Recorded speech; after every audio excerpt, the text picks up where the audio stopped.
Il était une fois un jeune apprenti électricien nommé Fofo. Enthousiaste et curieux, Fofo adorait apprendre de nouvelles choses, et l'électricité le fascinait depuis toujours. Il était en formation depuis quelques mois et passait ses journées à découvrir les secrets des circuits, des prises et des interrupteurs. Un matin, alors qu'il travaillait sur un projet complexe, Fofo ressentit une vive douleur dans le bas du dos. Au début, il pensa que ce n'était qu'une gêne passagère due à une mauvaise posture ou à l'effort physique. Mais la douleur persista et devint de plus en plus intense.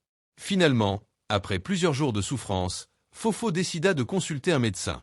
Le diagnostic tomba, Fofo souffrait d'une hernie discale. C'était un choc pour lui. L'idée de devoir peut-être interrompre son apprentissage l'inquiétait beaucoup. Le médecin lui expliqua qu'avec du repos et une rééducation appropriée, il pourrait revenir à son travail, mais qu'il devait être prudent pour éviter d'aggraver sa condition. Fofo, bien que déçu, décida de ne pas se laisser abattre. Il suivit les conseils du médecin à la lettre. Pendant sa convalescence, il continua à étudier l'électricité à travers des livres et des vidéos, prenant soin de ne pas trop solliciter son dos. Grâce à sa détermination et à l'aide de son entourage, Fofo finit par surmonter sa hernie. Il retourna sur le chantier, plus motivé que jamais. Il avait appris une leçon importante. Parfois, même les obstacles inattendus peuvent nous rendre plus forts et plus sages. Alors que Fofo se remettait de sa hernie, son patron, M. Dupin, un homme pragmatique et un peu sévère, se montrait sceptique. Il avait vu d'autres apprentis quitter le métier à cause de blessures similaires, et il craignait que Fofo ne puisse jamais retrouver sa pleine forme. Un jour, après avoir reçu l'autorisation du médecin pour reprendre le travail de manière progressive, Fofo alla voir M. Dupin pour lui annoncer son retour.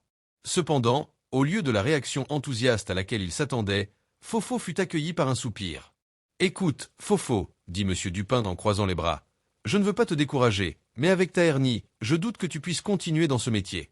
C'est un travail physique, et on ne peut pas se permettre de prendre des risques. » Fofo, bien que blessé par ces paroles, ne se laissa pas abattre.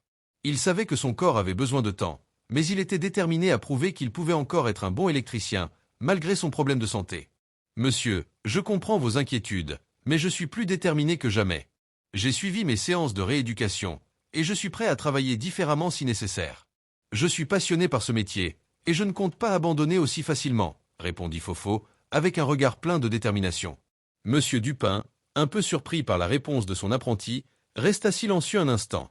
D'accord, on va te laisser une chance, mais tu dois être prudent.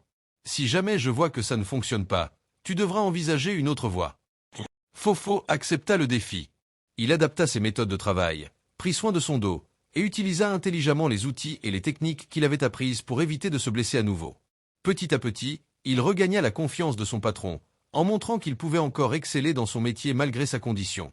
Au fil du temps, M. Dupin finit par admettre que Fofo avait prouvé qu'il avait tort.